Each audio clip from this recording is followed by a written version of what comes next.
CM Pushkar Singh Dhami ने यमकेश्वर के माला ग्राम में आयोजित धन्वंतरी महोत्सव वर्चुअली संबोधित किया। सीएम ने सभी को पहले धन्वंतरी महोत्सव की शुभकामनाएं दी। देहरादून में सीएम आवास में मंत्रियों, विधायकों और अधिकारियों ने की मुख्यमंत्री पुष्कर सिंह धामी से मुलाकात। सभी ने सीएम को दीपावली की शुभकामनाएं दी।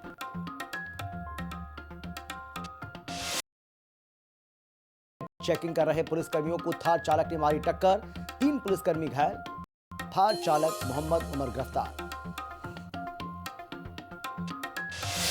जूना अखाड़े की धार्मिक छड़ी यात्रा पहुंची गिरिनाथ। छड़ी यात्रा में शामिल संतों और भक्तों का किया गया भव्य स्वागत।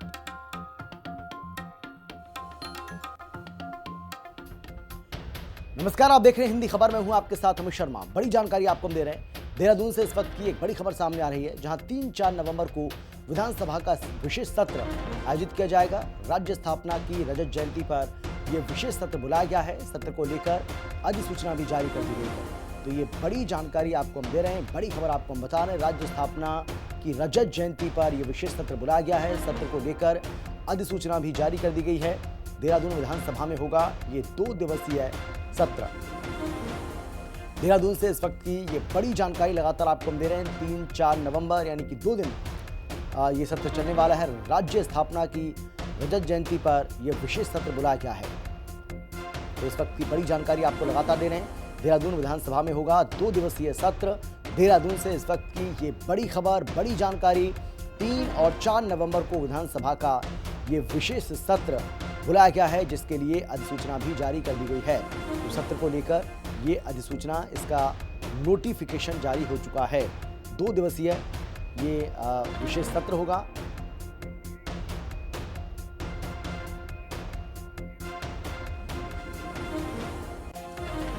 और हमारी संवाददाता दीपिका भंडारी हमारे साथ जुड़ गई हैं इस खबर पर ज्यादा जानकारी और बातचीत के लिए। दीपिका, ये विशेष सत्र बुलाया गया है और कहा जा रहा है कि रजत जयंती को खास बनाने के लिए और सदन में उसको लेकर चर्चा करने के लिए इसको बुलाया गया है। और ज्यादा क्या अपडेट आपके पास? जी बिल्कुल, देखिए उत्तराखंड को बने 25 साल हो जाएंगे और ऐसे में जो सरकार है वो रजत जयंती के उपलक्ष्य में इस पूरे 25 साल का जो भी राज्य निर्माण के बाद जो भी रहा है उत्तराखंड में, उसको लेकर के रजत जयंती मनाने जा रही है। और सबसे खास बात ये भी है कि 3 और 4 नवंबर को विशेष सत्र बुलाया गया है, जो कि देहरादून में ही आयोजित होगा। और इसमें जो भी उत्तराखंड की समस्याएं हैं, अलग अलग विधानसभा जितनी भी क्षेत्र है हमारे 70 विधानसभा, तमाम जो विधायक वहाँ की जो समस्याएं होंगी, जो भी उसका निवारण होगा वो मौके पर करेंगे। और सबसे बड़ी जानकारी ये भी है हिंदी खबर के पास कि इस मौके पर राष्ट्रपति भी उत्तराखंड आ सकती हैं और साथ ही प्रधानमंत्री का भी दौरा जो है प्रस्तावित है। हालांकि अभी इसकी अधिकारिक पुष्टि नहीं हुई है, लेकिन राष्ट्रपति जो है उत्तराखंड आएंगी, ये कंफर्म है। और प्रधानमंत्री का दौरा जो है प्रस्तावित है। जल्द ही इस पे जो मुहर है वो लग जाएगी कि वो आएंगे कि नहीं, लेकिन फिलहाल उनका दौरा प्रस्तावित है। और जो 2 दिवसीय ये सत्र है, इसमें 25 साल के कार्यकाल के अंदर जो भी कुछ रहा है उत्तराखंड में, जो कार्य किए हैं या जो कार्य बाकी जो समस्याएं हैं, उसका निवारण जो है उसमें बातचीत जो है उसमें होगी। और तमाम जो कहा यह भी जा रहा है कि कोई खास 1 या 2 विधेयक भी इसमें आ सकते हैं और उसे पारित कर सकती है सरकार, जिससे जनता को बड़ी सहूलियत जो है होने वाली है। जी बिल्कुल। तो ये विशेष सत्र बुलाया गया है, 2 दिवसीय ये सत्र होगा। दीपिका, लेकिन क्या विपक्ष की ओर से सत्र को लेकर कुछ कहा गया है? बिल्कुल, देखिए साफ तौर पर विपक्ष का एक कहना है कि जब सरकार गैरसैंण में गई थी, अभी इतना अमला लेकर करोड़ों रुपए खर्च कर कर सरकारी जो अफसर हैं वो देहरादून से गैरसैंण गए थे। जब सरकार वहां पर सत्र जो है वो एक दिन से ज्यादा नहीं चला पाई, तो ऐसे में देहरादून रहकर सरकार जो है वो आखिर क्या कुछ इस 2 दिनों में कर लेगी। साफ तौर पर जो विपक्ष है उन्होंने सरकार के 2 दिवसीय सत्र पर सवाल खड़े किए हैं। उन्होंने ये कहा है कि गैरसैंण में सत्र नहीं करा पाए, वहां पर कोई बातचीत नहीं सरकार कर पाई, उनकी जो मांगे थी वो नहीं मानी गई थी। और अब जो सरकार है वो डर कर देहरादून आ गई और अब देहरादून में जो ढोंग है वो करने जा रही है सरकार। ये साफ तौर पर विपक्ष का ये आरोप है। जी, बहुत धन्यवाद आपका दीपिका इस तमाम जानकारी के लिए। मुख्यमंत्री पुष्कर सिंह धामी ने मालाग्राम यमकेश्वर में आयोजित धन्वंतरी महोत्सव में वर्चुअली प्रतिभाग किया। मुख्यमंत्री ने सभी को पहले धन्वंतरी महोत्सव की शुभकामनाएं दी। सीएम ने कहा कि यमकेश्वर के मालाग्राम में स्थापित धन्वंतरी धाम आयुर्वेद और प्राकृतिक चिकित्सा का पूरे विश्व में एकमात्र केंद्र है। सीएम ने कहा कि यह धाम भारत की आरोग्य संस्कृति का जीवंत स्वरूप होगा। सीएम धामी ने दीपावली की शुभकामनाएं दी हैं। पूर्व सीएम भुवन चंद्र खंडूरी के घर पहुंचे हैं मुख्यमंत्री धामी और सीएम धामी ने बीसी खंडूरी को दी हैं शुभकामनाएं। सीएम धामी ने उनके स्वास्थ्य का हालचाल भी जाना, उत्तम स्वास्थ्य है और उनकी दीर्घायु की कामना की।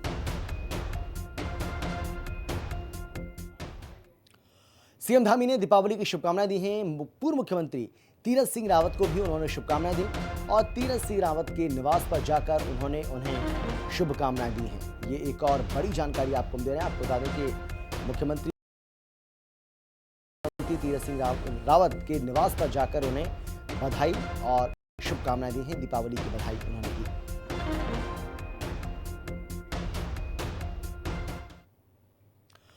देहरादून में मुख्यमंत्री आवास में मंत्रियों, विधायकों और अधिकारियों ने मुख्यमंत्री पुष्कर सिंह धामी से मुलाकात की है। सभी ने सीएम पुष्कर सिंह धामी को दीपावली की शुभकामनाएं दी। मुख्यमंत्री ने आए हुए सभी लोगों का अभिवादन करते हुए उन्हें और उनके परिवारजनों को दीपावली की मंगल कामनाएं दी। मुख्यमंत्री ने कहा कि दीपावली का पर्व अंधकार पर प्रकाश और असत्य पर सत्य की विजय का प्रतीक है। उन्होंने आशा व्यक्त की है कि दीपावली का पर्व प्रदेशवासियों के जीवन में नई उम्मीद, समृद्धि और खुशहाली लेकर आएगा। मुख्यमंत्री ने सभी से पर्व को स्वच्छता और आपसी सद्भाव के साथ मनाने की अपील भी की।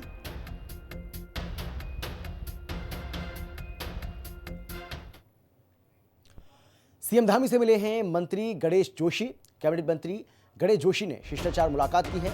मुख्यमंत्री को दीपावली की उन्होंने शुभकामनाएं दी हैं। तो सीएम धामी से मिले हैं मंत्री गणेश जोशी। कैबिनेट मंत्री गणेश जोशी ने शिष्टाचार मुलाकात की है। मुख्यमंत्री को दीपावली की शुभकामनाएं दी हैं। देहरादून से बड़ी जानकारी आपको हम दे रहे हैं, तस्वीरें आपको हम दिखा रहे हैं। कैबिनेट मंत्री गणेश जोशी ने मुख्यमंत्री से शिष्टाचार भेंट की है। मुख्यमंत्री को दीपावली की शुभकामनाएं दी। उत्तराखंड पुलिस ने पत्रकार राजीव प्रताप की मृत्यु के आसपास की परिस्थितियों की जांच के लिए एसआईटी का गठन किया था, जिसके बाद यह बताया गया कि राजीव प्रताप नशे में थे और उसी के चलते यह दुर्घटना घटी। हालांकि राजीव प्रताप का परिवार इस जानकारी से बिल्कुल भी संतुष्ट नजर नहीं आ रहा है और इसी को लेकर परिवार के लोग धरना दे रहे हैं। मामले की सीबीआई जांच की मांग भी कर रहे हैं।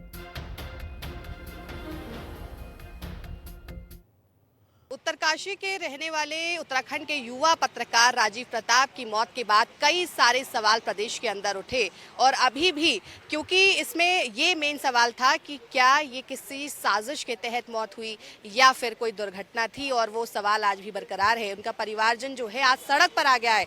आज इनके जो परिवारजन हैं वो देहरादून पहुंचे हैं और देहरादून में गांधी पार्क के बाहर आज धरने पर बैठे हुए न्याय मांग रहे हैं। ये ऐसे में क्या बीत रही होगी पूरे परिवार पर, ये बहुत कष्टदायक होता है। मैम, एसआईटी जांच क्योंकि इसमें बैठाई गई थी और इतने दिन वो लापता रहे, उसके बाद वो मिलते हैं। आप लोग ये संभावना जताते हैं कि शायद उनको मारा गया, ये कोई अपने आप उनकी मौत नहीं हुई थी, और एसआईटी जांच से आप संतुष्ट नहीं हैं? जी नहीं। नमस्कार, मैं राजीव प्रताप की पत्नी श्रीमती मुस्कान। इसमें जो अभी तक जो जांचें हुई हैं, पूरा प्रकरण को देखते हुए मैं एसआईटी की जांच से बिल्कुल संतुष्ट नहीं हूं, क्योंकि एसआईटी की जो जांच होती है उसमें कुछ वक्त लगता है, लेकिन इन्होंने एक दिन में ही स्पष्ट कर दिया और सोशल मीडिया पे एक छोटी सी क्लिप वायरल करके बता दिया कि ये एक दुर्घटना थी। उसमें क्या बताया गया है कि क्या किस लिए उनकी मौत हुई? जो जांच हुई है तो उन्होंने अभी हमें उनकी तरफ से कोई स्पष्टीकरण तो नहीं मिला है, हालांकि हमारी उनसे अभी कोई वो नहीं हुआ है, लेकिन उन्होंने सोशल मीडिया पे सीओ जो जनक सिंह पंवार हैं उत्तरकाशी के, और उन्होंने अपने सोशल मीडिया उस अकाउंट पे कुछ वो डाला था कि एक क्लिप डाली थी कि इसमें वो शराब के नशे में राजीव प्रताप की मतलब मृत्यु हो गई, एक्सीडेंटल घटना, वो अपने दोस्त की गाड़ी लेके जाते हैं और इसमें मृत्यु हो गई उनकी, उसमें ये दिखाया जा रहा था। अब आप लोग क्या मांग कर रहे हैं? आप लोग क्या मुख्यमंत्री से मिले? आपको राज्य सरकार की तरफ से कोई मदद मिली है? जी नहीं, हम अभी मुख्यमंत्री से नहीं सर से नहीं मिले हैं और हमें राज्य सरकार की तरफ से अभी कोई आश्वासन। आगे की मांग क्या है? आगे की यही मांग है कि हमें सीबीआई जांच चाहिए इसमें, और जिस हॉस्पिटल की मेरे पति ने आखिरी वीडियो बनाई थी, आखिर उसी हॉस्पिटल में पोस्टमार्टम क्यों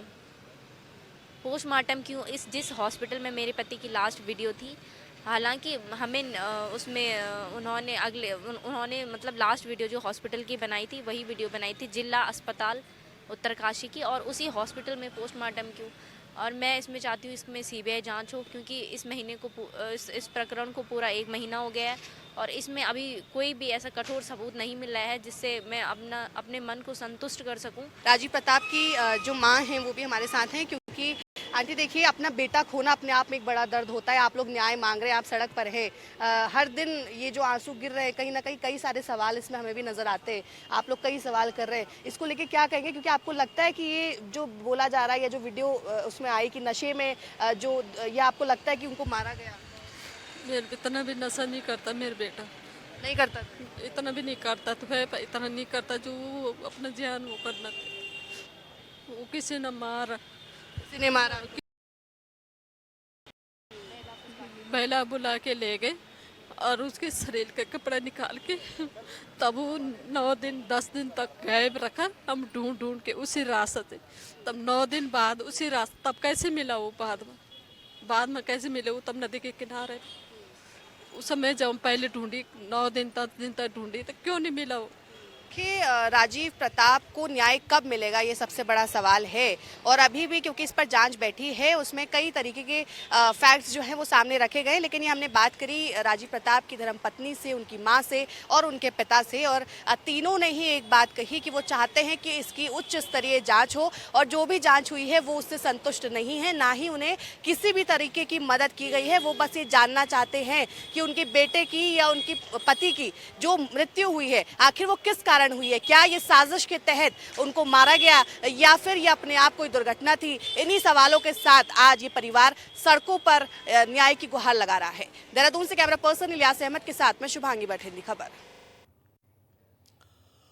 और सीधी तस्वीर आपको हम दिखा रहे हैं देहरादून से, जहां मुख्यमंत्री धामी मौजूद हैं और बीजेपी दफ्तर में दीपावली मिलन कार्यक्रम आयोजित किया जा रहा है। कार्यक्रम में सीएम धामी इस वक्त मौजूद है। तस्वीर आपके सामने, और यहाँ पर विधिवत रूप से पूजन अर्चन वो दीपावली के इस पावन पर्व पर, इस खास मौके पर कर रहे हैं, और उसी की ये तस्वीरें आपको हम दिखा रहे हैं।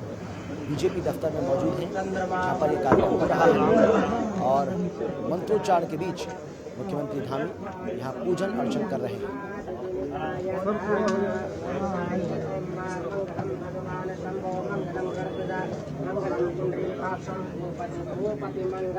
ओम जय लक्ष्मी माता, मैया जय लक्ष्मी माता, तुमको निस दिन सेवक, मैया तुमको निस दिन सेवक, हरि दाता। ओम जय लक्ष्मी माता, तुम ही जग माता, मैया तुम ही जग माता। सूर्य चंद्रमा ध्यावत, सूर्य चंद्रमा ध्यावत, नारद ऋषि गाता। ओम जय लक्ष्मी माता, निरंजन सुख संपत्ति दाता, मैया सुख संपत्ति दाता। कोई तुमको जाता, कोई तुमको जाता, किसे धन पाता। ओम जय लक्ष्मी माता, तुम पाताल निवासन, तुम शुभ दाता, मैया शुभ तुम शुभ दाता। कर्म प्रभाव प्रकाशिनी, कर्म प्रभाव प्रकाशिनी, भव भव के दाता। ओम जय लक्ष्मी माता, किस घर तुम रहती हो, सब सद्गुण आता, मैया सब सद्गुण आता। सब संभव हो जाता, सब संभव हो जाता, मन नहीं घबराता। ओम जय लक्ष्मी माता, ओम शुभ कुल मंदिर सुंदर, शेर तभी जाता, मैया शेर तभी जाता। रात्र चतुर्दश तुम दिन, रात्र चतुर्दश तुम दिन,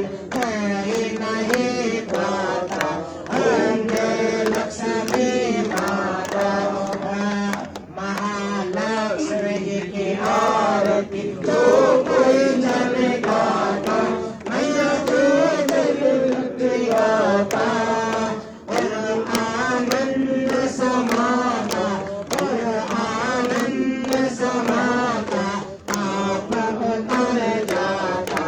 ओम जय लक्ष्मी माता ओम जय लक्ष्मी माता ओम कर्पूरगौरं करुणावतारं संसार सारं भुजगेन्द्रहारं सदा वसन्तं हृदयारविन्दे भवं भवानी सहितं नमामि नीलाम्बुजश्यामलकोमलाङ्गं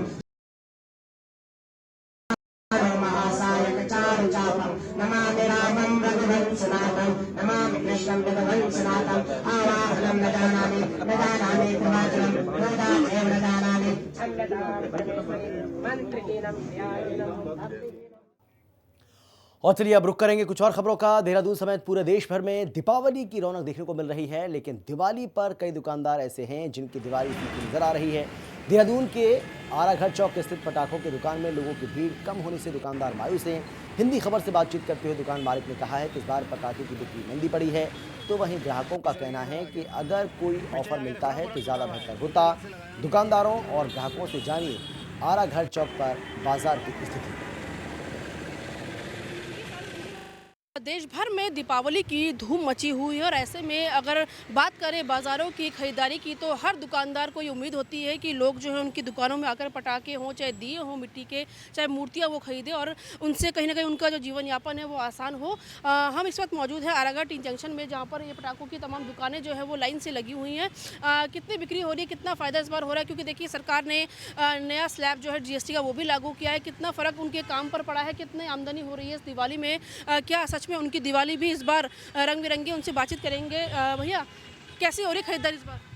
ठीक रहेगी, अभी तो ऐसा ये काम ज़्यादा बढ़िया नहीं है। अच्छा, आपने मिट्टी के दिए वगैरह भी बेचे होंगे, वो बिके ठीक ठाक? दिए नहीं, हमारे से पटाखे हैं। पटाखे कैसे, क्या लग रहा है कितनी बिक्री हो पाई, कितने का माल था आपके पास? हैं 2.5-3 लाख का माल है। कितना हो गया बिक्री? अभी ज़्यादा नहीं, 20-30 हज़ार रुपये ज़्यादा है।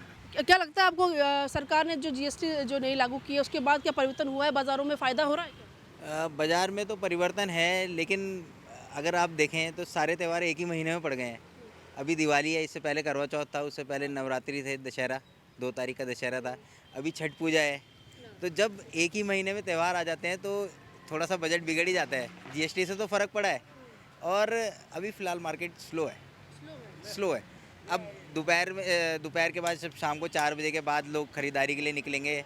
और एक रीज़न और है मार्केट स्लो होने का, ये जो 20 और 21 2 दिन का दिवाली का सभी लोग सुन रहे हैं न्यूज़ में और अखबारों में भी आ रहा है कि अमावस 21 तारीख तक है, उसमें भी थोड़ा सा कन्फ्यूज़न है। इसमें मैं ये चाहूँगा कि सरकार को या जो हमारे पुरोहित हैं उनको क्लैरिफिकेशन देना चाहिए, एक छोटा सा क्लैरिफिकेशन कि हम दिवाली कब मनाएं, कि 20 की मनाएं या 21 की मनाएं और पूजा का समय क्या है। जैसे बाकी धर्मों में मैं सभी धर्मों को बहुत अच्छे से समझता हूँ और मैं सबकी इज्जत करता हूँ, तो बाकी धर्मों में जैसे एक त्यौहार के लिए क्लैरिफिकेशन होता है, वैसे हमारे धर्म में भी एक अच्छा सा एक छोटा सा क्लैरिफिकेशन हमारे पुरोहित की तरफ से हो जाए अगर, कि किस दिन किस समय क्या समय रहेगा पूजा के लिए और किस दिन मनाई जाए, 20 की या 21 की, तो उसमें थोड़ा सा अच्छा लगेगा। बिल्कुल, तो देखिए मुहूर्त जो है उसके कारण भी कहीं ना कहीं जो लोग हैं वो कम खरीदारी के लिए यहाँ पहुँचते हैं, क्योंकि 2 दिन होता है तो लोग अपने हिसाब से 2 दिन के हिसाब से यहाँ खरीदारी करने आते हैं। फिलहाल ये कहना है दुकानदारों का कि अभी मंदा है, हो सकता है शाम को हल्की फुल्की भीड़ बढ़े, क्योंकि दोपहर में गर्मी भी काफ़ी है, इसीलिए यहाँ पे अभी भीड़ कम है। एक ही ग्राहक यहाँ हम देख रहे हैं। मैम क्या खरीदना है, पटाखे? हाँ जी, पटाखे लेने आए हैं बच्चों के लिए। लग रहा है कि आपको लग रहा है कि जो नई GST स्लैब लागू हुआ उससे सस्ता हुआ है सामान, क्योंकि सरकार कहती है कि सस्ता हुआ है? I don't think so. पटाखों में तो आई गेस इतना फ़र्क नहीं पड़ा है, मुझे लग रहा है। जो प्राइसेस लास्ट ईयर भी थे हमें तो वही लग रहे हैं अभी फ़िलहाल। So we are just asking for कुछ सेल लगी है अगर कॉक ब्रांड या स्पेशल किसी ब्रांड में, तो वी विल प्रेफर दैट। तो इसलिए देखिए सेल लगी हो तो हर ग्राहक को होता है कि उसे 2 रुपये का ही फ़ायदा क्यों ना हो, तो हो ज़रूर। तो ऐसे में देखिए लोगों का मिली जुली प्रतिक्रिया है। दुकानदार जहाँ ये कह रहे हैं कि इतना मुनाफा नहीं हो रहा है, अभी मंदा काम चल रहा है, तो वहीं ग्राहक जो है उनका भी यही कहना है कि इससे इतना फ़र्क नहीं पड़ा है, लेकिन फिर भी देखिए त्यौहार है, मनाना है तो खरीदारी ज़रूर होती है। लेकिन हम ये भी ये चाहते हैं कि फ़ायदा दोनों को हो, ग्राहकों को भी, दुकानदारों को भी। कैमरा पर्सन विजेंद्र तुडी के साथ दीपिका भंडारी, हिंदी खबर, देहरादून।